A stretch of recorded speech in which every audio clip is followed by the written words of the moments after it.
Ifuatayo ni taarifa ya habari kutoka Dar2 Online TV. Msomaji wako Alfa Mohamed Kitoko. Kwanza muhtasari wake. Dar es Salaam. Kilio cha wazee cha kudai bima ya afya kwa muda mrefu huenda kikazaa matunda baada ya Rais wa Jamhuri ya Muungano wa Tanzania Daktari Samia Suluhu Hassan kuahidi wazee kushughulikia kero zao katika kipindi hiki. Akizungumza na wazee wa jiji la Dar es Salaam na viongozi mbalimbali, amesema serikali inafanya juhudi za makusudi zinazowezesha wazee kunufaika na bima za afya nchini. Taarifa zaidi na Maron Thomas. Samia Suluhu Hassan kuhutubia taifa, na zamu hii alikutana na wazee wa jiji la Dar es Salaam ambao kabadilishana nao mawazo pamoja na kusikiliza changamoto zinazowakabili wazee. Fupi kabla uchaguzi. Leo ni mara yangu ya 3 na ya kwanza katika muhula wa pili wa awamu ya 6.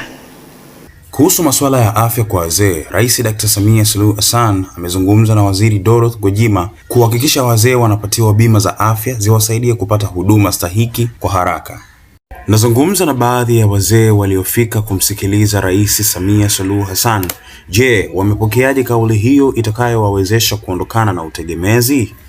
Sisi wazee, kwa sababu nguvu zetu zimeshaisha, tunaomba tupewe afya, yani bima ya afya kubwa. Wanapostaafu, serikali wafanyie mpango wa kuwa na bima, kwa sababu katika umri wa uzee, wazee wengi wanashambuliwa na magonjwa mengi yale yasiyoambukizwa.